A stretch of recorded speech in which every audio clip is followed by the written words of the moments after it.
దేవుని కుమారుడు కాబట్టి ఆయనకు అవకాశం ఇచ్చి అలా ఎదురు చూస్తున్నాడు. ప్రసంగం అయిపోయింది, బాగానే ఉంది.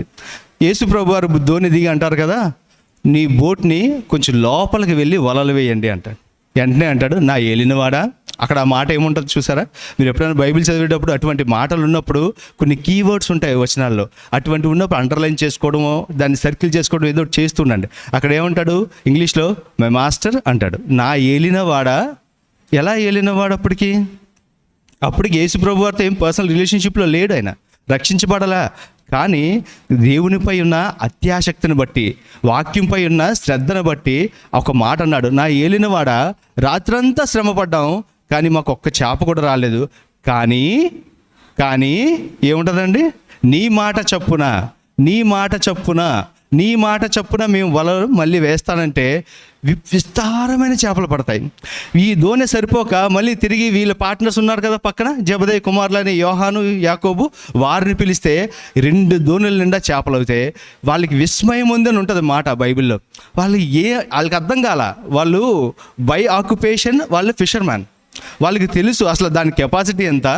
ఒక దోణి నిండాలంటే ఎప్పుడో వాళ్ళ జీవితంలో చూస్తుంటారు అంత ఫిష్ ఒకసారి చూసేసరికి పేతురు, యాకోబు, యోహాను ముగ్గురు విస్మయం పొందేశారు.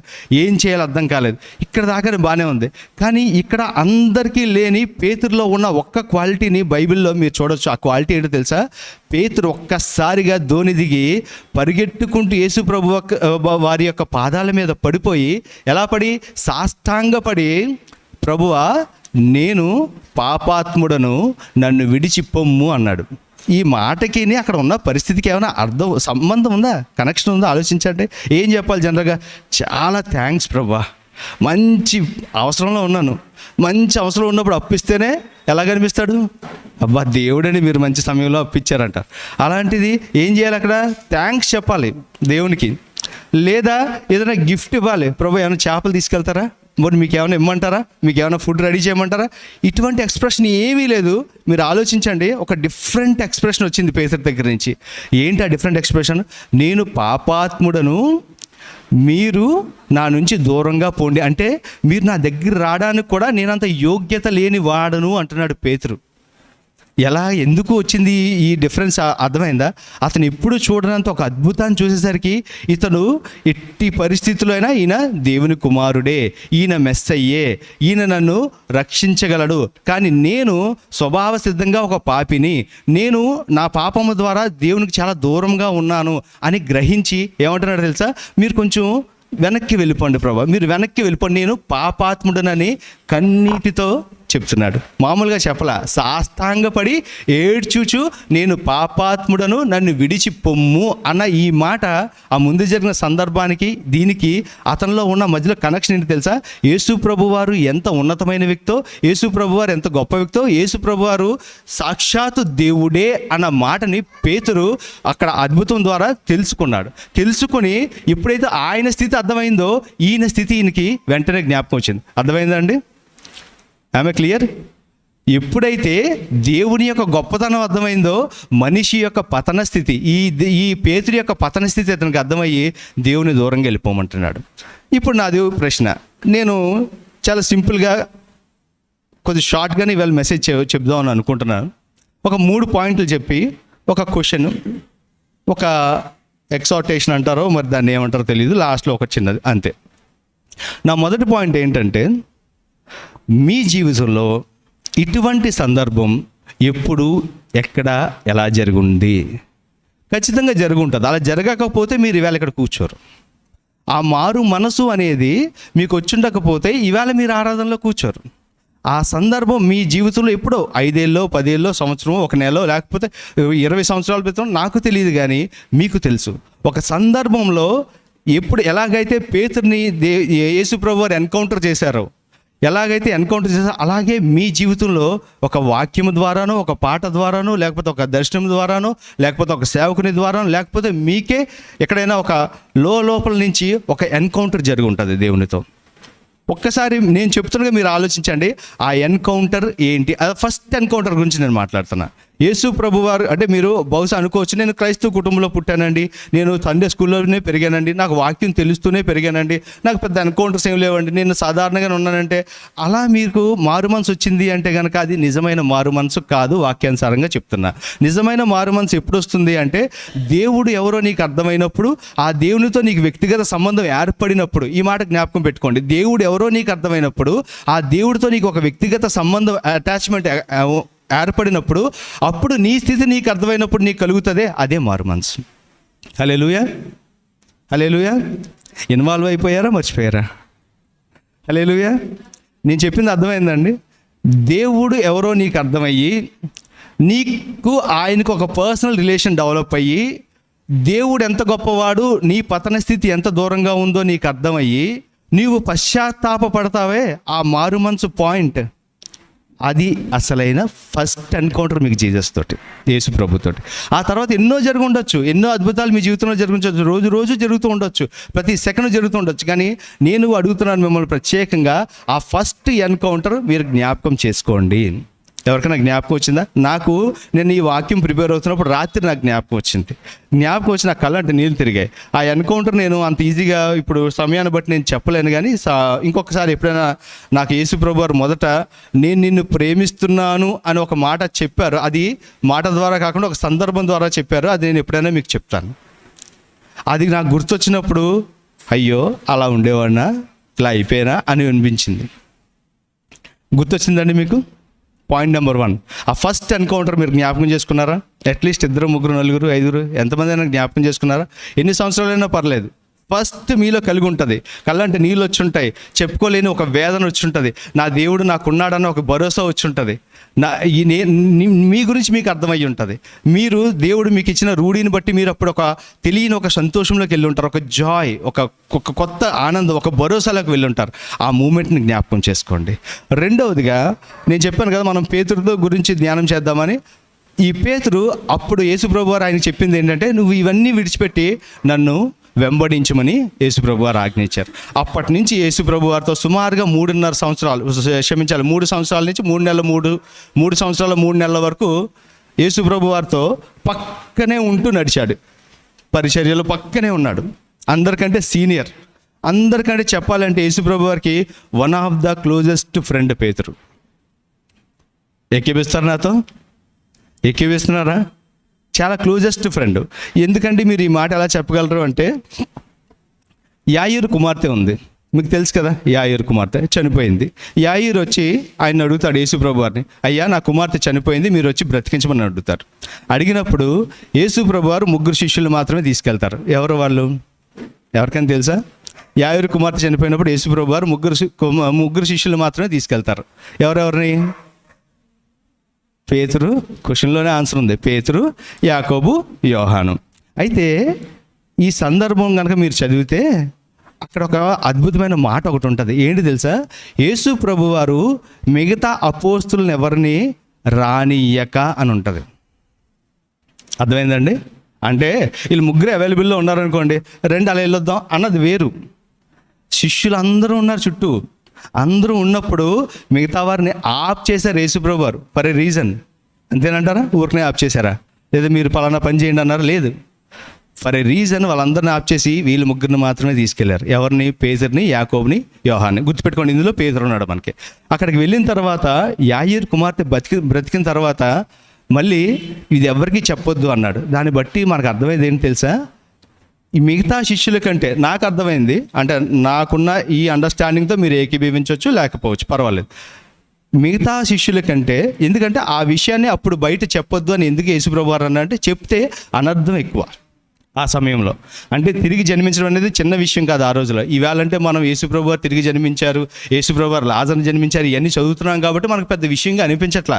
కానీ ఆ రోజుల్లో తిరిగి ఒకడు మరణించి తిరిగి లేచాడు అంటే అది బ్లాస్ఫెమీ, వ్యతిరేకంగా మాట్లాడుతున్నట్టు. అది రాళ్ళతో కూడా చంపుతారు.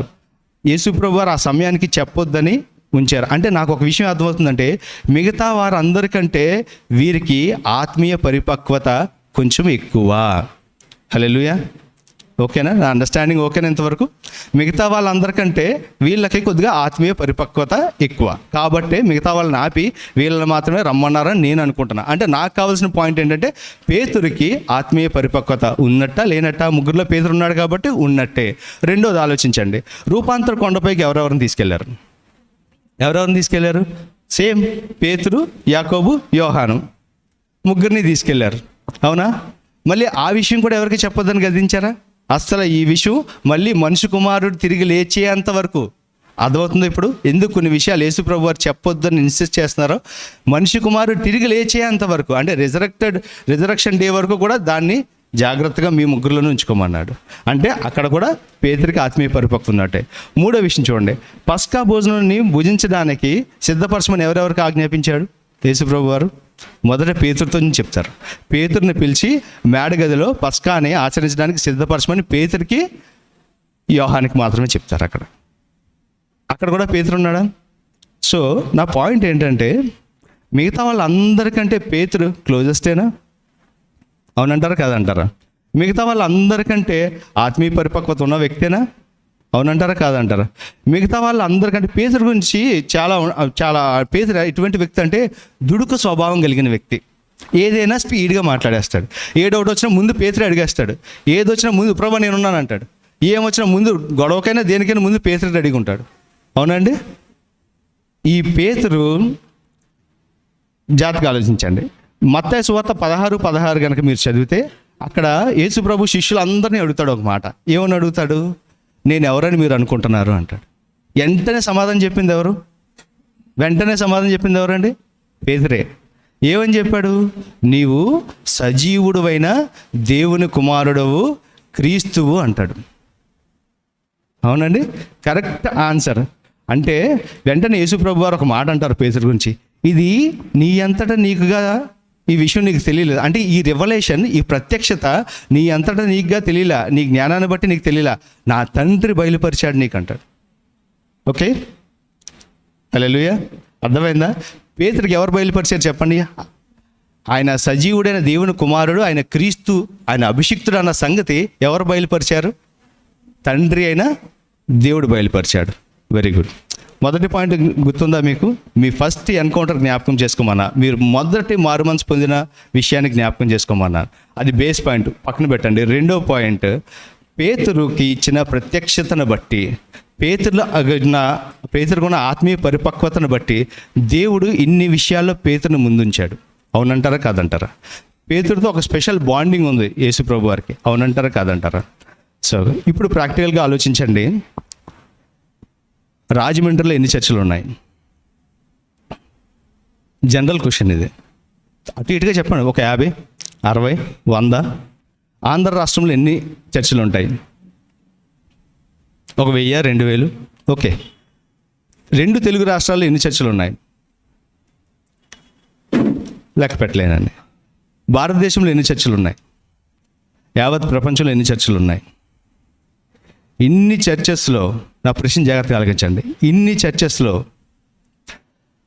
కొన్ని సంఘాల్లో మాత్రమే ఒక డిఫరెంట్ ప్రత్యక్షతని తండ్రి అయిన దేవుడు అనుగ్రహిస్తున్నాడు. ఎంతమంది నమ్ముతున్నారు ఈ విషయాన్ని? అదేంటండి, అన్ని సంఘాలే కదా, అన్ని ఆరాధనలు జరుగుతున్నాయి కదా అంటే మీరు వెళ్తే మీకు అర్థమైపోతుంది.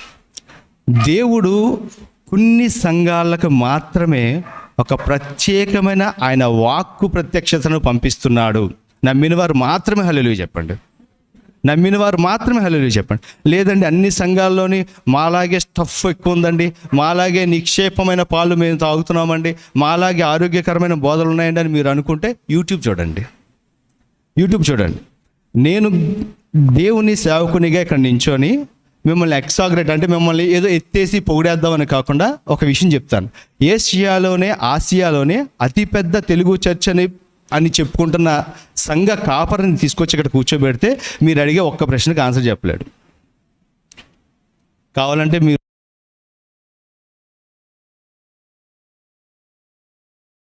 నేను ఎవరినో విమర్శించడం నా ఉద్దేశం కాదు.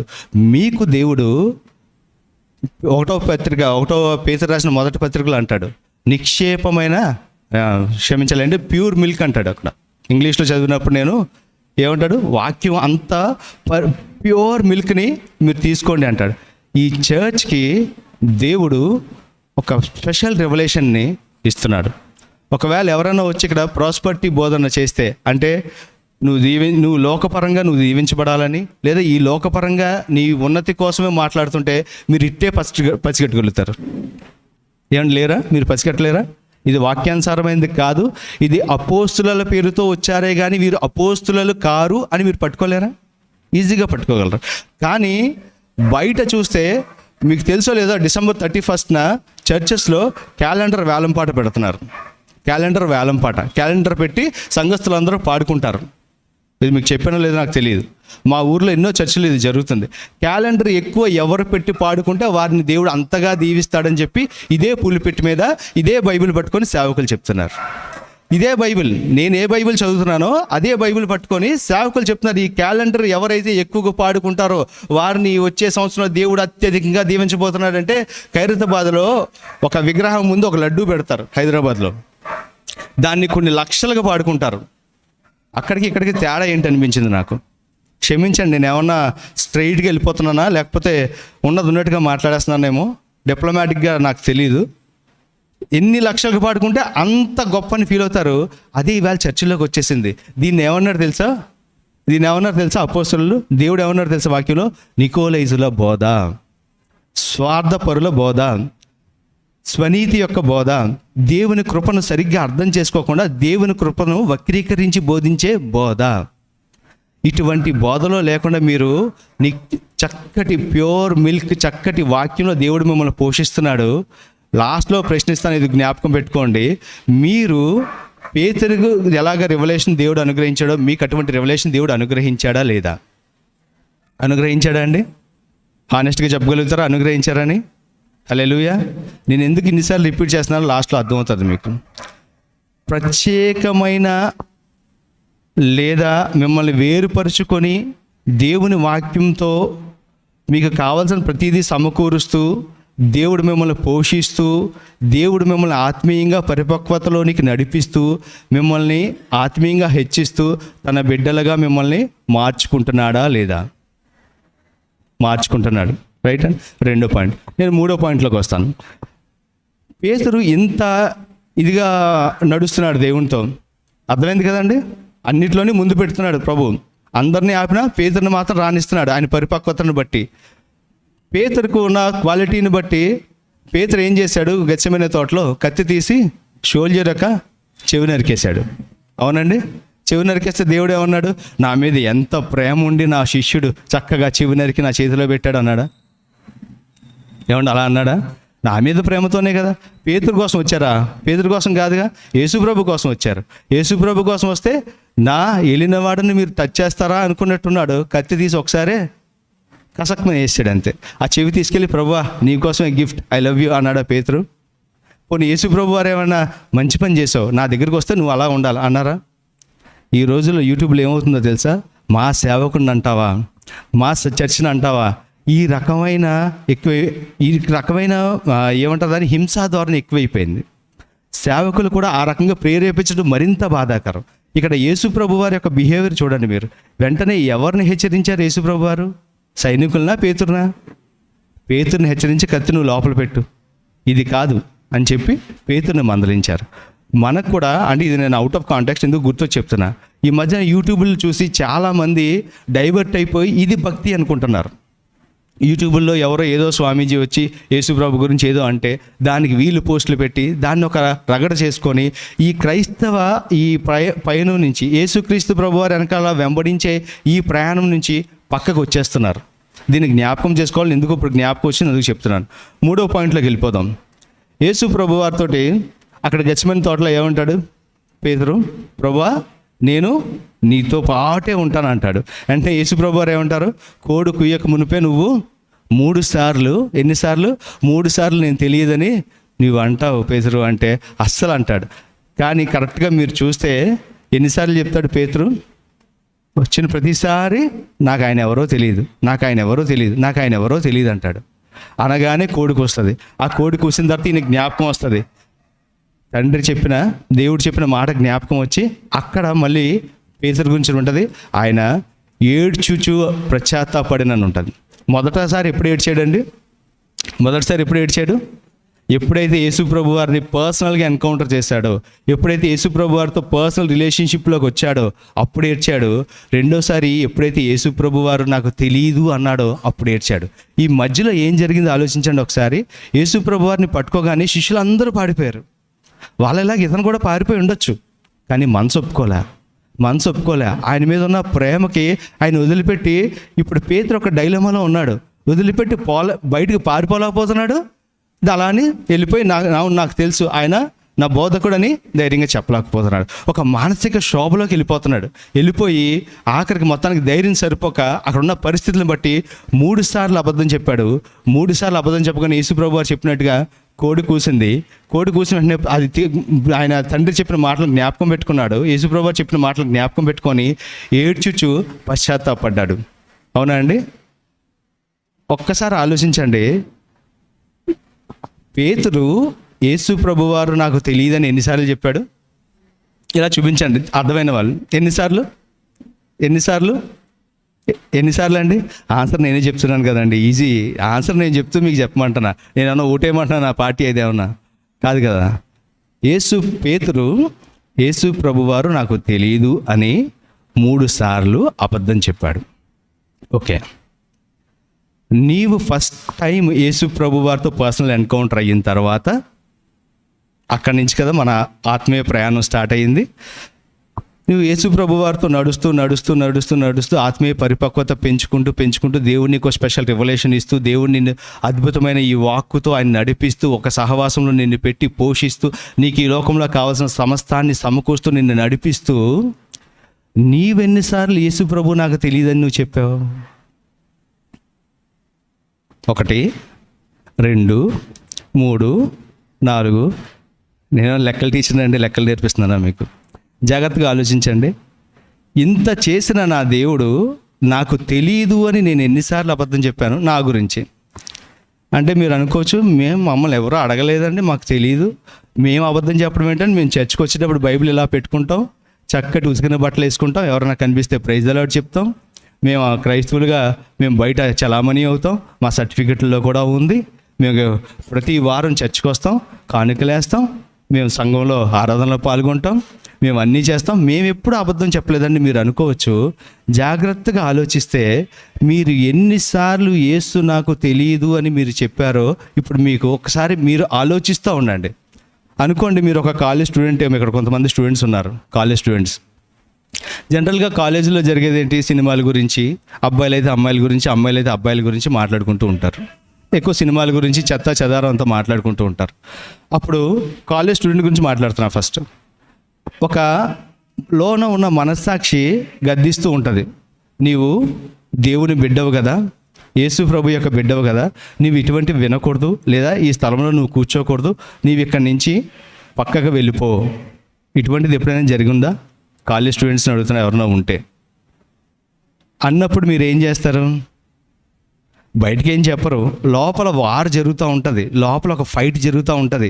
వద్దు, నీవు ఇటువంటి వినకు, నీవు దేవుని బిడ్డవు, నువ్వు ప్రత్యేకింపబడిన దానివు, దేవుడు నిన్ను పోషించుకుంటున్నాడు, దేవుడు నిన్ను నడిపించుకుంటున్నాడు, నువ్వు ఇక్కడి నుంచి పక్కకు వెళ్ళిపోవాలి, ఈ మాటలు నువ్వు వినకూడదు. ఇటువంటి కరెక్షన్స్ లోపల నుంచి వచ్చినప్పుడు జనరల్గా ఏం చేస్తుంది తెలుసా? మన మనస్సాక్షికే మనము యేసు నాకు తెలియదు డైరెక్ట్గా చెప్పం, కానీ ఆ వస్తున్న ఆ వార్నింగ్ని పక్కన పెట్టి ఆ పనిలో మనం కంటిన్యూ అయిపోతాం. ఎంతమందికి అర్థమైందండి? హల్లెలూయా, హల్లెలూయా. అర్థమైందా? ఒప్పుకుంటున్నారా? చాలాసార్లు ఆ లోపల నుంచి వచ్చి ఈ మనస్సాక్షి యొక్క గద్దింపును పక్కన పెడతాం. ఎందుకు? ఆ మనస్సాక్షిని నువ్వు పక్కన పెట్టావంటేనే యేసు ఎవరో నీకు తెలియదని నువ్వు మనస్సాక్షికి నువ్వు చెప్తున్నట్టే, నీ అంతరాత్మతో నువ్వు మాట్లాడుతున్నట్టే. అలాగే ఒక ఉద్యోగం చేసే వాళ్ళు ఉంటారు, ఉద్యోగంలో లంచం తీసుకోకూడదు, లేదా ఇంకా రకరకాల ఈ వాక్యానికి వ్యతిరేకమైన పనులు చేయకూడదు అన్నప్పుడు వాటిని తప్పక పక్క వాళ్ళు ఏమనుకుంటారో, మనకేమైనా బోర్డు వేస్తారేమో, ఇటు మిస్టర్ పరిశుద్ధు, మిస్ పరిశుద్ధురాలు అని బోర్డు వేసి మనల్ని ఏడిపిస్తారేమో అనుకొని వాటితో పాటు లోకంతో పాటు నడిచేస్తుంటాం. లోకానికి మనకి ఎటువంటి సంబంధం లేకుండా లోకంతో పాటు నడిచేస్తుంటాం. మరి అటువంటప్పుడు మీరు ఆలోచించండి, మీ మనస్సాక్షికి మీరు యేసు తెలుసని చెప్పారా, తెలియదని చెప్పారా? హల్లెలూయా, హల్లెలూయా. ఏమన్నా కొంచెం గట్టిగా ఉందా వాక్యం? ఏమన్నా కొంచెం ఇంటెన్సిటీ తగ్గించమంటారా? తగ్గిస్తే దేవుడు నన్ను ఇక్కడికి పంపించాడుగా. ఇంకా రీసెంట్గా ఒక 4 రోజుల క్రితం కుంటం ఎడ్వర్డ్ విలియమ్స్ గారిది వాక్యం చూస్తుంటే ఆయన మంచి ఎక్స్ప్లెనేషన్ ఇచ్చాడు. ఆ ఎక్స్ప్లెనేషన్ ఏంటో తెలుసా? నీవు నిజమైన మారు మనసు పొందావు లేదా నీ విశ్వాసం నిజమైనది అనేది నీకు ఎప్పుడు తెలుస్తుందంటే, నీ చుట్టూ ఉన్న 9 మంది నీ విశ్వాసం ద్వారా ఇబ్బంది పడకపోతే, నిన్ను తేడాగాడు అనకపోతే, ఆయన ఇటువంటి మాటలే కదా వాడతారు. నిన్ను తేడాగాడు అనకపోతే, ఈడెవడో మిస్టర్ పరిశుద్ధు, మిస్ పరిశుద్ధురాలు అని వాళ్ళు మిమ్మల్ని ఎక్కిరించకపోతే నీ విశ్వాసంలో ఏదో లోపం ఉంది, చెక్ చేసుకో అని చెప్పాడు. అంత కరెక్ట్గా చెప్పాడండి ఆయన. కరెక్టే కదా. నువ్వు గనక నిజంగా వాక్యానుసారంగా నడుస్తూ ఉంటే నీ పక్కనున్న 9 మంది నీ విశ్వాసాన్ని బట్టి వాళ్ళు ఇబ్బంది పడతారు, నేను ఇబ్బంది పెడతారు.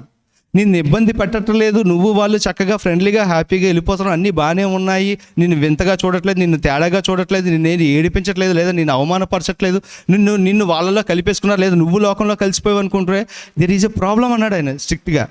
ఇంకా చక్కగా చెప్పాడు. ఆ మాటలు నేను వాళ్ళకపోతున్నా. మన విశ్వాసము లేదా ఎప్పుడైతే మనము ఈ లోపల నుంచి వచ్చి ఈ మనస్సాక్షికి మన గద్దింపుకు లోనవుతూ ఉంటామో మనం లోకంతో ముందుకు వెళ్ళలేం, పరిస్థితుల్లో మనం ముందుకు వెళ్ళలేం. అర్థమవుతుందా అండి? బిజినెస్ పీపుల్ ఉంటారు. ఇప్పుడు మేమే ఉన్నాం, బిజినెస్ పీపుల్ ఉన్నాం. మాది కూడా సేమ్ అదే చేపల వ్యాపారం. ఏదైతే పేతురు చేస్తాడో అదే వ్యాపారం మాది.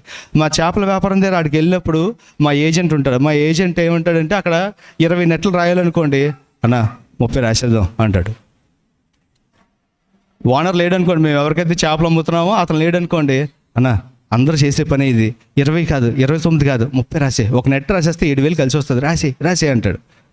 రాసేస్తే 7,000 కలిసి వస్తుంది. ఏమవుతుంది జీవగ్రంథంలో నా గురించి? జీవగ్రంథంలో ఏమవుతుంది నా గురించి? తమ్ముడు నేను అలా చేయనంటే, ఊరికన్నా ఈ రోజుల్లో మరీ చేదస్తాను నీకు, మరీ గొప్పడులా ఉన్నావు, ఇలా అయితే బతకలేమన్నా ఈ లోకంలో బతకలేకపోవచ్చు. కానీ దేవుని రాజ్యంలో ఖచ్చితంగా ఇటువంటి ఎథిక్స్కి దేవుడు చాలా విలువిస్తాడు. నువ్వు ఎప్పుడైతే కాంప్రమైజ్ అయిపోతున్నావో, పేతురు కాంప్రమైజ్ అయిపోయాడు అక్కడ పరిస్థితులను బట్టి. దేవుని వదలలేకపోయాడు, ఇతను దేవుని వదిలి పారిపోలేకపోయాడు. అలా అని చెప్పి నాకు తెలుసు అని ధైర్యంగా నించోలేకపోయి ఏమయ్యాడు? 3 సార్లు అబద్ధం ఆడాడు. నేను 3 విషయాలు మళ్ళీ జ్ఞాపకం చేస్తున్నాను. మొదటిది, మీ ఫస్ట్ ఎన్కౌంటర్ జ్ఞాపకం చేసుకోండి. రెండవది, దేవుడు మిమ్మల్ని మిగతా క్రైస్తవులని పిలువబడుతున్న వారికంటే శ్రేష్టమైన వాక్యంతో మిమ్మల్ని పోషిస్తున్నాడా, ఒక స్పెషల్ రెవల్యూషన్తో మిమ్మల్ని నడిపిస్తున్నాడా లేదా జ్ఞాపకం చేసుకోండి. మూడవది, మీరు ఎన్నిసార్లు మీ క్రైస్తవ జీవితంలో కాంప్రమైజ్ అయిపోయారో జ్ఞాపకం చేసుకోండి. ఎన్ని జ్ఞాపకం చేసుకోమన్నానండి? ఎన్ని జ్ఞాపకం చేసుకోవాలి? 3 విషయాలు జ్ఞాపకం చేసుకోమన్నాను. మారు మనసు, మీకు వస్తున్న ఒక స్పెషల్ రెవల్యూషన్ లేదా మీకు వస్తున్న స్పెషల్ బెనిఫిట్స్, మిగతా వాళ్ళకంటే మీకు దేవుడు ఇస్తున్న ప్రత్యేకమైన ఆధిక్యత. మూడవది ఏంటి? ఎన్నిసార్లు మీరు క్రైస్తవులుగా దేవుడు నాకు తెలియదు అని నోటితో అనకపోయినా మీ ప్రవర్తన ద్వారా, మీ సాక్ష్యంలోనో, మీ పనులలోనో, మీరు చేస్తున్న పనిబాట్లలో మీరు ఎన్నిసార్లు బొంకారో అది గుర్తుపెట్టుకోమంటున్నా. ఇక్కడ ఆగుదాం ఒకసారి. ఇప్పుడున్న పరిస్థితి ఏంటి? ఏడ్చాడు, పశ్చాత్తాపడ్డాడు. తర్వాత మళ్ళీ ఏం చేశాడు? ఇంకేమనుకున్నాడో తెలియదు కానీ మళ్ళీ చేపల వేటకి వెళ్ళిపోయాడు. ఎక్కడికి వెళ్ళిపోయాడండి? చేపల వేటకి వెళ్ళిపోయాడు. యేసుప్రభు చనిపోయిన తర్వాత అప్పుడు వదిలేశాడు. 3 సంవత్సరాలు 3 నెలల ముందు వదిలేశాడు ఆ వ్యాపారాన్ని. వదిలేసి దేవుని కూడా నడుస్తున్నాడు. మళ్ళీ ఎప్పుడైతే ఇది జరిగిందో, యేసుప్రభు వారు మరణించారు, ఇంకంతే. ఏమనుకున్నాడో కొన్నాళ్ళు ఉన్నాడు, మళ్ళీ తిరిగి కొంతమందిని అతను వెళ్తూ మిగతా వాళ్ళని కూడా తీసుకెళ్ళిపోయాడు. అయితే దీని మీద పాజిటివ్గా నెగిటివ్గా 2 ఉన్నాయి కన్క్లూజన్స్. దాని గురించి నేను మాట్లాడట్లేదు. కానీ వెళ్ళాడు, చేపల వేటకి వెళ్ళారు. మళ్ళీ సేమ్ సీన్. మళ్ళీ రాత్రంతా చేపలు పడడానికి ప్రయత్నం చేశారు, కానీ ఎక్కడా కూడా ఒక చేప పడలేదు. ఉదయానికి ఒక పెద్ద ఆయన ఆ దరి నుంచి మాట్లాడుతున్నాడు. పిల్లలారా, తినడానికి ఏమైనా ఉందా అని ఒక పెద్ద ఆయన అడుగుతున్నాడు. వీళ్ళు ఎవరో పెద్ద ఆయన కదా అనుకుని, అయ్యో మా దగ్గర ఏం లేవు, రాత్రంతా పడ్డాం, ఏం లేదంటే ఆ పెద్ద ఆయన చెప్తున్నాడు, మీరు ధోని కుడిపక్క వల వేయండి. ధోని ఉంది కదా, మీ బోట్ ఉంది కదా, మీ బోట్కి కుడిపక్కన వల వేయండి, చేపలు పడతాయి అన్నాడు. సర్లే అని వేశారు. వేస్తే 153 గొప్ప చేపలు పడ్డాయి. ఎప్పుడు కూడా 153 చేపలు పడేంత సముద్రం కాదు అది, అంత పెద్ద వలలు కాదు అవి. వలలు పిగిలిపోతున్నాయి. యేసుకి ఇష్టమైన శిష్యు గుర్తించాడు, ఆయన ప్రభు సుమి అన్నాడు. వెంటనే చూడండి, పేతురు తన పై వస్త్రం లేదని గ్రహించి పై వస్త్రం వేసుకొని నీటిలో దుక్కి ఈత కొట్టుకుంటూ యేసు ప్రభు వారి దగ్గరికి వచ్చేసాడు. ఎవరు ఫస్ట్ రియాక్ట్ అయ్యారండి? పేతురే ఫస్ట్ రియాక్ట్ అయ్యాడు. పేతురు దగ్గరికి వచ్చేసరికి అక్కడ ఏముంది తెలుసా? బ్రేక్ఫాస్ట్ సిద్ధం చేస్తుంది రెడీగానే. యేసు ప్రభు వారు సిద్ధం చేసి పెట్టారు. ఇప్పుడు శిష్యులు అందరూ వచ్చారు, కూర్చున్నారు. 1-to-1 డిస్కషన్ జరుగుతుంది. మనం ఒక చోట ఆగాం, ఇప్పుడు ఈ డిస్కషన్ దగ్గరికి వద్దాం అనుకుందాం. ఇక్కడే యేసు ప్రభు వారు అలా కూర్చున్నారు, పేతురు అలా కూర్చున్నాడు, మధ్యలో బ్రేక్ఫాస్ట్ జరుగుతుంది. పేతురుని అడుగుతున్నారా, పక్కన మనం కూడా కూర్చున్నాం అనుకోండి, మనం కూడా కూర్చున్నాం. ఇమాజినేషన్. ఎప్పుడైనా వాక్యం చదివేటప్పుడు ఎడ్వర్డ్ విలియమ్స్ గారు ఏం చెప్పారంటే, స్టాన్లే గారు చాలామంది దైవ సేవకులు, ఆయన ఏడబ్ల్యూ టోజర్ గారు కూడా ఏం చెప్పారంటే, వాక్యం చదివేటప్పుడు నీవు అక్కడ ఉంటే అన్నట్టుగా చదవాలట. అలా అన్న ఇమాజినేషన్లో అక్కడికి వెళ్తేనే మనకి అన్నీ క్లియర్గా అర్థమవుతాయట. ఏమైనా తెలియకపోతే ఇప్పుడు బోల్డ్ అంత రీసెర్చ్ మెటీరియల్ ఉంది, బోల్డ్ అంత సేవకులు మన కోసం సిద్ధపరిచిన టన్నులు ఉంది మెటీరియల్. మనకు ఆసక్తి ఉండాలి, కానీ వాక్యాన్ని చాలా చక్కగా అర్థం చేసుకోవచ్చు. దేవుడు కూడా అంత ప్రత్యక్షను మనకి అనుగ్రహిస్తున్నాడు. ఆగుదాం ఇక్కడ. యేసు ప్రభువారు ఒక ప్రశ్న అడుగుతున్నారు. ఏమని అడుగుతున్నారు? ఇప్పుడు రండి వాక్యంలోనికి. యోహాను సువార్త 21వ అధ్యాయం. యోహాను సువార్త ఇది ఒక్కటే తీయండి. ఇప్పుడు దాకా మీద ఒక వచనం కూడా తీయించలే నేను, ఇది ఒక్కటే తీయండి. యోహాను సువార్త 21వ వచనం, 21వ అధ్యాయం 15వ వచనం. 15వ అధ్యాయం. వారు భోజనము చేసిన తరువాత యేసు సీమోను పేతురుని చూచి, యోహాను కుమారుడైన సీమోను. ఓకేనండి, ఇక్కడ దాకా అర్థమైంది కదా? బ్రేక్ఫాస్ట్ రెడీ చేసి ఉంచాడు యేసు ప్రభు వారు. బ్రేక్ఫాస్ట్ చేశారు. 1-to-1 మాట్లాడుకుంటున్నారు. ఎవరెవరు? యేసు ప్రభు వారుని సీమోను 1-to-1 మాట్లాడుకుంటున్నారు. మనందరం ఎక్కడున్నాం? ఆ చుట్టూ కూర్చున్నాం అనుకోండి. ఒకసారి చూడండి, అక్కడ పేతురుని చూసి యోహాను కుమారుడైన సీమోను, వీరి కంటే ఎవరెవరున్నారు అక్కడ? ఎవరెవరున్నారండి? మిగతా ఎవరైతే వేటకి వెళ్ళారో జబదయి కుమారులు, ఇంకొక ఇద్దరు కూడా ఉన్నారు. వీళ్ళందరికంటే దేవుడు అడుగుతున్నాడు, వీరికంటే నీవు నన్ను ఎక్కువగా ప్రేమించుచున్నావా అని అడుగగా అతడు, అవును ప్రభువా, నేను నిన్ను ప్రేమించుచున్నానని నీవే ఎరుగుదవని ఆయనతో చెప్పాను. ఇక్కడ ఒకసారి నా వైపు చూడండి. యేసు ప్రభువారు పేతురుని అడిగారు, నీవు నన్ను ప్రేమిస్తున్నావా అని అడిగారు. మన తెలుగులో ఇది ప్రేమించుచున్నావా అని ఉంది, ఇంగ్లీష్లో డూ యూ లవ్ మీ అని ఉంది. కానీ యాక్చువల్ లాంగ్వేజ్ గ్రీక్ భాషలో ఇక్కడ ఏమని ఉంటుందంటే, నీవు నన్ను, మనకు అర్థమయ్యే భాషలో చెప్తున్నాను, అగాపే ప్రేమతో ప్రేమిస్తున్నావా అని అడిగారు యేసు ప్రభువారు. మీరు చదువుకోండి, లేదా మీకు అందరికీ స్మార్ట్ ఫోన్స్ ఉన్నాయి కదా, స్ట్రాంగ్స్ బైబిల్ అనేది ఒకటి ఇన్స్టాల్ చేసుకోండి యాప్.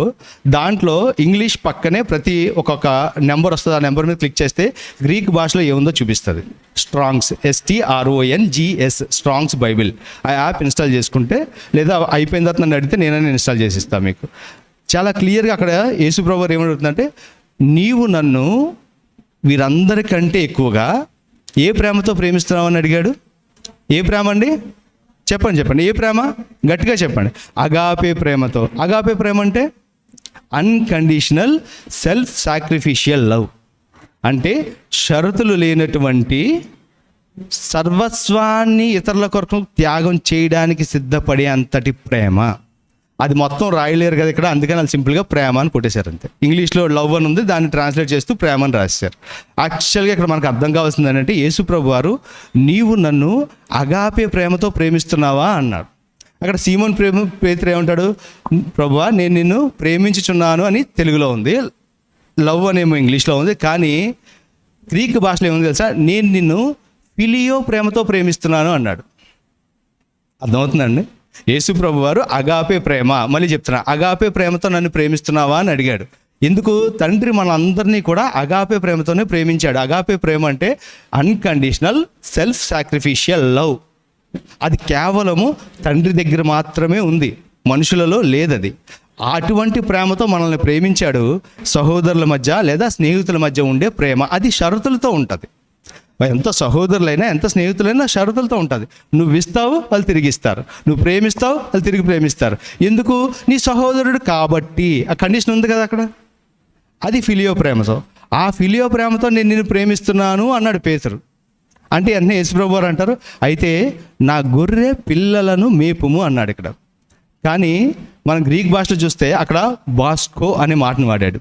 అంటే ఇప్పుడు నువ్వు చేస్తున్న పని ఉంది కదా, మిగతా అపోస్తులు అందరికీ ఇతను లీడర్గా ఉన్నాడు కదా, ఈ పనినే కంటిన్యూ చేయమన్నాడు. అంటే ప్రజెంట్ నువ్వు చేస్తున్న పని ఉంది కదా, గొర్రె పిల్లలు మిగతా అపోస్తుల పైన ఇతను లీడర్గా ఉన్నాడు కాబట్టి ఈ పనిని కంటిన్యూ చేయమన్నాడు. ఆగిపోలా, మళ్ళీ అడిగాడు. మళ్ళీ ఎవరు? యేసు ప్రభు వారు అడిగారు. ఏమని అడిగారు? నీవు నన్ను ప్రేమించుచున్నావా అని అడిగారు. ఏ ప్రేమతో? అక్కడ కూడా అగాపే ప్రేమతో ప్రేమించుచున్నావా అని రెండోసారి అడిగాడు. ఇది గుర్తుపెట్టుకోండి, మీకు చాలా అవసరం, మీకంటే మనందరికీ చాలా అవసరం. దేవుడు రెండోసారి కూడా నీవు నన్ను అగాపే ప్రేమతో, అంటే నీ తండ్రి అయిన దేవుడు, త్రియేక దేవుడైన మేము నిన్ను ఏ ప్రేమతో ప్రేమించామో అదే ప్రేమతో నీవు నన్ను ప్రేమిస్తున్నావా పేతురు వీరందరికంటే ఎక్కువగా అని అడిగాడు. అడిగితే పేతురు అంటాడు మళ్ళీ రెండోసారి కూడా, నేను నిన్ను ఫిలియో ప్రేమతో ప్రేమిస్తున్నాను అన్నాడు. తెలుగు బైబిల్ చదివినప్పుడు ఎంత మనకు అర్థం కాదు. గ్రీకు ఇంగ్లీషు తెలుగు కలిపి చదువుకుంటే ఇది మనకు అర్థం అవుతుంది. ఎంత వ్యత్యాసం ఉంది చెప్పండి. మనం ఏమనుకుంటాం? ఐ లవ్ యూ అంటే I love you too, Dairy Milk ఇస్తే రోజు ఇచ్చినట్టుగా ఉంది. కానీ ఇక్కడ అలా అడగట్లా. నేను ఎంత అన్కండిషనల్ లవ్తో నేను నిన్ను ప్రేమించానో అంత అన్కండిషనల్ లవ్తో నువ్వు నన్ను ప్రేమిస్తున్నావా అని అడుగుతున్నాడు. ఎందుకు దేవుడు ఇంత ఎక్స్పెక్ట్ చేస్తున్నాడు? ఎందుకంత ఎక్స్పెక్ట్ చేస్తున్నాడు దేవుడు? పాయింట్ నెంబర్ 2, అక్కడికి రండి. పేతురు అందరికంటే స్పెషలా కాదా? పేతురికి అందరికంటే ఎక్కువ రెవల్యూషన్ వచ్చిందా లేదా? పేతురిని అందరికంటే ఎక్కువగా ప్రేమించాడా లేదా? ఓకే, ఇప్పుడు మీరు ఆ పేతురు ఉన్న పొజిషన్తో ఎన్ఎల్సి చర్చ్ని మీరు ఒకసారి కంపేర్ చేసుకోండి. మీకు మిగతా వాళ్ళు అందరికంటే ఎక్కువ ప్రత్యక్షత వచ్చిందా లేదా? మిమ్మల్ని దేవుడు అత్యంత భద్రంగా కాపాడుకుంటున్నాడా లేదా? దుర్బోధనలో మీరు పడకుండా మిమ్మల్ని రక్షించుకుంటున్నాడా లేదా? అపోస్తులు ఎవరో అపోస్తులమని చెప్పుకుంటూ అపోస్తులు కాని వారు వచ్చి బోధిస్తే అది వాక్యము సరైన వాక్యం కాదని గ్రహించే విజ్ఞత జ్ఞానం మీకు అనుగ్రహిస్తున్నాడా లేదా? మరి అటువంటప్పుడు మీ దగ్గర నుంచి అగాపే ప్రేమను కోరుకోవడంలో తప్పు ఏమైనా ఉందా? మేము ఫిలియో ప్రేమతోనే ప్రేమిస్తున్నాం ప్రభువా అంటే దేవుడు సాటిస్ఫై అవుతాడా మీ పట్ల? మిగతా వాళ్ళు చెప్పొచ్చు, నేను చెప్పానుగా ఈ ప్రపంచంలో ఎన్ని చర్చలు ఉన్నాయో అన్నీ దేవుని వాక్కు చేత సరైన బోధ చేత నడిపించబడట్లేదు అని ఉన్నారు కదా. వాళ్ళు చెప్తారేమో నాకు తెలియదు, వాళ్ళు చెప్తే దేవుడు యాక్సెప్ట్ చేస్తాడేమో నాకు తెలియదు. కానీ ఈ సంఘము ప్రత్యేకంగా వాక్యపు పునాదుల పైన వేయబడుతున్న ఈ సంఘము, మీరు గనక నేను ఫిలియో ప్రేమతో ప్రేమిస్తాను, నేను సహోదరుల ప్రేమతో ప్రేమిస్తాను, నేను కండిషనల్ లవ్తో నిన్ను ప్రేమిస్తాను ప్రభు అంటే దేవుడు ఎట్టి పరిస్థితుల్లోనూ ఒప్పుకోడు. దేవుడు మిమ్మల్ని పదే పదే పదే పదే అడుగుతూనే ఉంటాడు, నీవు నా తండ్రి నేను నిన్ను ఎటువంటి ప్రేమతో ప్రేమించామో అటువంటి అగాపే ప్రేమతో తిరిగి మమ్మల్ని ప్రేమిస్తున్నావా అని అడుగుతున్నాడు. హల్లెలూయా. ఎంతమందికి అర్థమైంది? దేవుడు మీతో ఏమైనా మాట్లాడుతున్నాడా? పరిశుద్ధాత్ముడు మమ్మల్ని ఏమైనా హెచ్చరిస్తున్నాడా? మీకు ఏమైనా జ్ఞాపకం చేస్తున్నాడా? మీరు ఏమైనా మిస్ అయినట్టు అనుకుంటున్నారా? మీరు ఏమైనా తప్పిపోయినట్టు అనుకుంటున్నారా? దేవుడు ఇవాళ మీతో ఏదో చిన్న కరెక్షన్ ఇవ్వబోతున్నాడని మీకు అర్థమవుతుందా? ఎంతమందికి అర్థమవుతుందండి? 2 సార్లు అడిగాడు, 3వసారి కూడా మళ్ళీ అడిగాడు. ఇక్కడ నా గొర్రెలను మేపుము అన్నాడు. పేతురు యొక్క కాలింగ్ పెంచాడు దేవుడు. అంటే ఇక్కడ మన తెలుగులో చూస్తే మనకేం అర్థం కాదు, కానీ గ్రీక్లో చూస్తే అక్కడ వాడిన మాట వేరు.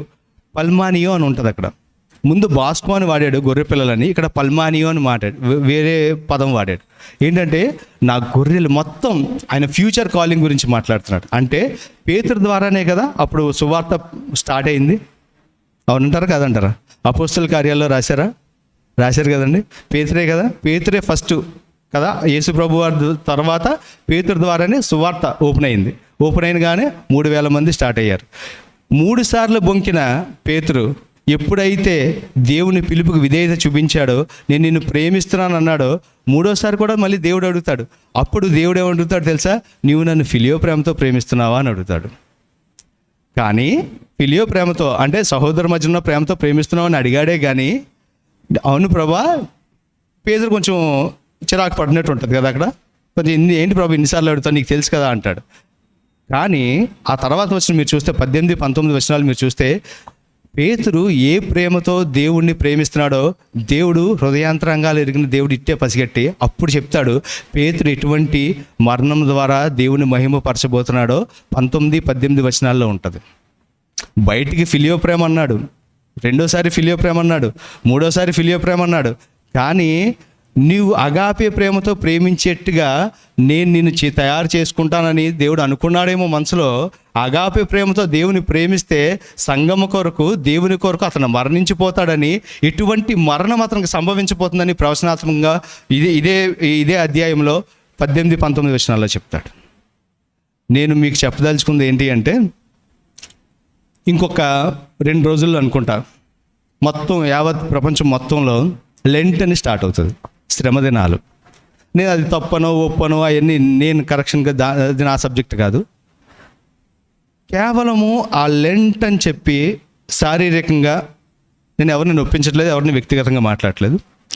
ఏదో ఒక పూట మానేసో, లేకపోతే నాన్ వెజ్ మానేసో, లేకపోతే ఫ్రూట్స్ తినో, ఏం చేసినా మీరు అది దేవుని కొరకు చేస్తే మంచిది. పౌలు గారి స్టేట్మెంట్ ఉంది, ఎవరైనా సరే ఏదైనా దేవుని కొరకు చేస్తే అది మంచిదే అన్నాడు ఆయన. Okay, well and good. కానీ ఇంత ప్రత్యక్షత ఇస్తున్న మీ సంఘము అక్కడితో ఆగిపోకూడదని నా విన్నపం, నా ప్రార్థన. అంతకంటే ఎక్కువగా నేనేం కోరుకుంటున్నానంటే, మార్చి 31న రిజరక్షన్ సండే మనం సెలబ్రేట్ చేసుకుంటాం.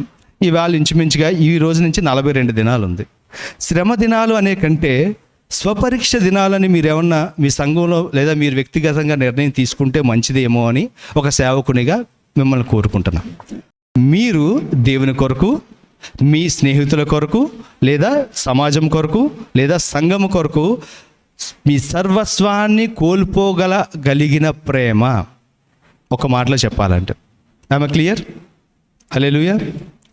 ఈ 42 దినాలు ఏదైతే ఉందో, మీరు జీవితంలో ఎన్నిసార్లు మీ క్రైస్తవ ప్రయాణంలో ఎన్నిసార్లు ఆయన మాకు తెలియదు అని బొంకారో. నేను ఇందాక చెప్పాను, తెలియదని బొంకడం అంటే నోటి ద్వారా కాదు, కానీ మన పనుల ద్వారా, మనం చేసే పనుల ద్వారా, మన సాక్ష్యం ద్వారా కదా. దాన్ని సరి చేసుకుంటూ మీరు మార్చి 31కి ఆయనకి మీరు సమాధానం చెప్పడానికి మీరు రెడీగా ఉంటారని ఆశిస్తున్నాను. ఎంతమంది అంటే మీ వ్యక్తిగత మీకు కూడా అనిపించాలి, నేను చెప్పానని కాదు, కానీ మీకు కూడా నేను స్వపరీక్ష చేసుకోవాలి. నేను రక్షించబడిన తర్వాత కొంత ప్రయాణంలో నేను కొంత తగ్గిపోయానేమో, అలసిపోయానేమో, ఒకసారి నన్ను నేను స్వపరీక్ష చేసుకొని నేను నిజంగా అగాపే ప్రేమతో దేవుని ప్రేమిస్తున్నానా లేదా అన్నది మీరు పరీక్ష చేసుకుంటే మీ ఆత్మీయ జీవితానికి, మీ ద్వారా సంఘానికి, సమాజానికి చాలా మేలు చేకూరుతుందని దేవుని సేవకునిగా హెచ్చరిస్తున్నాను. ఒక్క మాట చెప్తాను. ఉదయకాలంలో దేవుడు ఆఖరిగా నాకు మాట్లాడిన మాట ఏంటంటే, ఒకవేళ మీరు సంఘంగా స్వపరీక్ష చేసుకోకుండా మీరు ఇదే రీతిగా కంటిన్యూ అయితే, దేవుడు ఒక మాటతో మిమ్మల్ని హెచ్చరిస్తున్నాడేమో. చాలా భయంకరమైన మాట, చదవడానికి భయంకరంగా ఉన్నా బాధ కలిగించిన చదవక తప్పదు. ప్రకటన గ్రంథం 2వ అధ్యాయం. నేను ముగించేస్తున్నానండి, ఒక 5 నిమిషాల్లో నేను ముగించేస్తా. ప్రకటన గ్రంథము 2వ అధ్యాయం నేను చదువుతున్నాను, చూడండి. సంగమం, ఎన్ఎల్సి సంఘం ప్రతి ఒక్కరు కూడా నేను చదువుతుండగా ప్రతి ఒక్క మాటను చాలా జాగ్రత్తగా వినాలని కోరుకుంటున్నాను. ఎఫెస్సులో ఉన్న సంఘపు దూతకు ఈలాగు రాయము, 7 నక్షత్రములు తన కుడి చేత పట్టుకొని 7 దీపస్తంభముల మధ్య సంచరించువాడు చెప్పు సంగతులు ఏవనగా, నీ క్రియలను, నీ కష్టమును, నీ సహనమును నేను ఎరుగుదును. నీవు దుష్టులను సహింపలేవనియు, అపోస్తలులు కాకయే తాము అపోస్తలమని చెప్పుకొని వారిని పరీక్షించి వారు అబద్ధికులని నీవు కనుగొంటువనియు, నీవు సహనము కలిగి నా నామము నిమిత్తము భారం భరించి అలయలేదనియు నేను ఎరుగుదును. ఇక్కడ వరకు మీ సంఘానికి చాలా రిలేటెడ్గా ఉంది కదా, అవునంటారా కాదా? చాలా, నాకైతే ఈ వాక్యం చదువుతున్నప్పుడు మీ సంఘానికి చాలా రిలేటెడ్గానే అనిపించింది. ఇక్కడ నుంచి చూడండి, అయినను మొదట నీకుండిన ప్రేమను నీవు వదిలితివని నేను నీ మీద తప్పు ఒకటి మోపవలసి ఉన్నది. నీవు ఏ స్థితిలో నుండి పడితివో అది జ్ఞాపకం చేసుకొని మారు మనసు పొంది ఆ మొదటి క్రియలను చేయము. అట్లు చేసి నీ మారు మనసు పొందితేనే సరి, లేని ఎడల నేను నీ యొద్దకు వచ్చి నీ దీపస్తంభమును దాని చోట నుండి తీసివేసును. ఇది ఈ వచనం చదివేటప్పుడు అయితే చాలా భయం వేసింది, భయంకరంగానే ఉంది. కానీ హెచ్చరిక దేవుడు ఒక్కొక్కసారి కొంచెం ముందుగానే పంపిస్తాడు. ఒక్కసారి ఆలోచించుకోండి, నేను చెప్తున్న ప్రతి మాటను గ్రహించండి. ఒక 5 నిమిషాలు నేను ముగించేస్తాను. జాగ్రత్తగా ఆలోచించండి సంగమా. మీరు రక్షించబడినప్పుడు, యేసు ప్రభువారు మీ హృదయంలో జన్మించినప్పుడు మీకు కలిగిన ఆనందము ఇప్పుడు ఉందా లేదా? నాకేం చెప్పొద్దు, మీరు ఆలోచించుకోండి జాగ్రత్తగా. అప్పుడు యేసు ప్రభువారు నాకు ఉన్నారు, ఏం ఉన్నా లేకపోయినా నాకు పర్వాలేదు అనే ఒక భరోసా అప్పుడు ఉండేది. ఇప్పుడు ఉందా లేదా? దేవుని పనులంటే ఆసక్తి, రేపు ఆరాధనకు వెళ్ళాలంటే ఈ ముందు రోజు నుంచే నా రెడీనెస్, నేను రెడీ అవ్వడం అంటే రేపు ఆరాధనకి ఎలా వెళ్ళాలి, ప్రార్థనాపూర్వకంగా వెళ్ళాలి, దేవుని సన్నిధిలో దేవుడు నాతో ఏం మాట్లాడతాడో, ఇటువంటి శనివారమే మొదలైపోయేది. సంఘంతో కూర్చోండి, రేపు దేవుని ఆరాధించుకోవాలన్న ఒక ఆనందము, దేవుడు నన్ను ఏం హెచ్చరించబోతున్నాడో అని ఒక అలర్ట్నెస్, ఇవన్నీ ఉండేవి అప్పుడు. ఇప్పుడు ఉన్నాయా లేవా? ఏమన్నా తగ్గిపోయాయా? ఆరాధనకు వస్తున్నాను, దేవుని పెట్టిన సమయానికి వెళ్తున్నానా లేదా క్రమేపీ అదొక అలవాటుగా మారిపోయి కేవలం ఒక మెకానికల్గా మారిపోయానా నేనేమన్నా? ఇవన్నీ మీరు ఆలోచించుకోవాలని చెప్తున్నా. ఆరాధన అంటే ఏదో కష్టపడి ఒక 5 పాటలు పాడేసే ఒక కార్యక్రమంగా అనుకుంటున్నారా? లేదా మొదట నీ దినాల్లో ఆరాధన నువ్వు ఎంత ఎంజాయ్ చేసావో, ఎంతగా నువ్వు ఆరాధనలో మమేకమైపోయావో, ఆ ప్రతి ఒక్క పదాన్ని, ఈ స్టేజ్ నుంచి వస్తున్న ప్రతి ఒక్క పదాన్ని నువ్వు ఎలా గ్రాస్ప్ చేసుకున్నావో ఇప్పుడు అలా చేయగలుగుతున్నావా లేదా? ఇది ఏమైనా మిస్ అయ్యావా? ఒక్కసారి ఆలోచించండి. వాక్యోపదేశం అంటే కష్టపడి 45-50 నిమిషాలు ఏదో గంట లాగించేయాల్సిన కార్యక్రమంలాగా అనిపిస్తుందా? లేకపోతే దేవుడు నాతో ఏదో మాట్లాడుతున్నాడు, నా తండ్రి నన్ను ఏలినవాడు, నన్ను రక్షించుకున్నవాడు, నా కోసం సర్వస్వాన్ని అర్పించినవాడు నా గురించి ఏదో మాట్లాడుతున్నాడు, నాకు ఏదో మాట్లాడుతున్నాడని వ్యక్తిగతంగా తీసుకునే ప్రయత్నం అప్పుడు చేసేదానివేమో ఇప్పుడు అంత ఉందా లేదా? కానుక ఏదో తీసుకొస్తున్నావు, వేస్తున్నావు, కానీ ఆ కానుక ఎవరికి పంపిస్తున్నావు? అది కానుక వాల్యూమ్ గురించి నేను మాట్లాడట్లా, కానుక ఎంత అంత అన్నది నేను మాట్లాడట్లా, ఆ కానుక తెచ్చేటప్పుడు నీ హృదయం గురించి నేను మాట్లాడుతున్నా. ఇది సర్వ సృష్టిని సృష్టించిన దేవునికి నా ప్రేమను తెలియచేసుకోవడానికి నేను తెస్తున్న కానుక అన్న ఆ ఫీల్ కానీ పోయిందేమో, ఒక మెకానికల్గా మారిపోయావేమో మనం. వ్యక్తిగత సమయము, ప్రార్థనా సమయము అవసరాలు ఉన్నప్పుడు, సమయం ఉన్నప్పటికే పరిమితం అయిపోయిందేమో. ఒకప్పుడు ఎన్ని లేకపోయినా సమయం ఉన్నా, పెళ్ళికి వెళ్ళినా, పెళ్ళిలో ఉన్నా దేవా దేవా దేవా అనుకుంటూ స్మరించే నీకు అవసరం వచ్చినప్పుడే, లేకపోతే నీకు గుర్తొచ్చినప్పుడే, లేదా నీకు బాగా టైం ఉన్నప్పటికే లిమిట్ అయిపోయిందేమో. ఉదయాన్నే బైబిల్ తీస్తే దేవుడు నువ్వు ప్రత్యక్షంగా ఎదురుగా కూర్చొని మాట్లాడుకునే మీరు ఎప్పుడో వారానికి ఒకసారి సేవకుని ద్వారానే మాట్లాడుతున్నాడేమో. నీవు దేవునికి అందుబాటులో లేవేమో. నీ మొదటి ప్రేమ కాస్త చల్లారిపోయిందేమో. ఒక్కసారి స్వపరీక్ష దినాలుగా మీరు, టైటిల్ మీ ఇష్టం, రోజులు మీ ఇష్టం, కానీ దేవుడు మిమ్మల్ని మాత్రం ఒక ప్రశ్న అడుగుతున్నాడు. నేను నిన్ను అగాపే ప్రేమతో ప్రేమించాను, నీవు నన్ను ఏ ప్రేమతో ప్రేమిస్తున్నావు? ఆ ప్రేమతో ఏ ప్రేమతో నువ్వు ప్రేమిస్తున్నావో చెప్తే నువ్వు చేయాల్సిన పని రివీల్ చేస్తాడు. ఈ మూడు సందర్భాలు చూడండి. పేతురుని అడిగిన ప్రతిసారి కూడా నా గొర్రె పిల్లల్ని మేపము, రెండోసారి నా గొర్రెల్ని మేపము, మూడోసారి నా గొర్రెల్ని మేపము. వెంటనే పేతురు రెస్పాన్స్ వెంటనే ఒక కమిషన్, ఒక వర్క్, కమాండ్. అది కదా ఇంపార్టెంట్. అది చేయకపోతే ఇంక భూమి మీద మనం ఉండి ఏం ఉపయోగం? ఒక్కసారి దేవుని ప్రేమతో మేము సంఘాన్ని వేడుకుంటున్నాం. ఒక్కసారి స్వపరీక్ష చేసుకోండి. కనీసం ఈ టెస్ట్ అయినా 42 రోజులు చేయండి. మీ మొదటి ప్రేమ మీకే అర్థమైపోతుంది. ఒకరో 2 రోజులు, 3 రోజులు, లేకపోతే వారమో చేసి వదిలేయకండి. ప్రతి విషయంలోని నేను అప్పుడు ఎలా ఉన్నాను, నేను అందుకే మొదట అన్నిసార్లు మిమ్మల్ని రిక్వెస్ట్ చేశాను. ఆ ఫస్ట్ ఎన్కౌంటర్ జ్ఞాపకం చేసుకున్నాను. అన్నిసార్లు మిమ్మల్ని రిక్వెస్ట్ చేశాను. ఎందుకంటే ఆ మొదటి ప్రేమ చల్లారిపోతుంది, తగ్గిపోతుంది. క్రమేపీ అది మాయమైపోయే సమయానికి దేవుడు ఏమంటున్నాడు తెలుసా? నీ దీపస్తంభాన్ని నేను తీసివేస్తాను. ఒక్కసారి హెచ్చరిక చేస్తున్నాడు. ప్రేమతో ప్రేమించిన దేవుడు మన మంచి కొరకు, మన మేలు కొరకే హెచ్చరిక చేస్తున్నాడు. ప్రార్థనలో ఎవరు నడిపిస్తారో ప్రేరేపించబడిన వారు ప్రార్థనలో నడిపించండి. కానీ గుర్తుపెట్టుకోండి, స్వపరీక్ష దినాలు మీరు ఎప్పుడు మొదలు పెట్టుకుంటారో మీరు జవాబు చెప్పాల్సింది నాకు కాదు, సంఘానికి కాదు, దేవునికి. దేవుడు అడుగుతున్నాడు ఆఖరిగా, నేను నిన్ను అగాపే ప్రేమతో ప్రేమిస్తున్నాను, నీవు నన్ను ఏ ప్రేమతో ప్రేమిస్తున్నావు?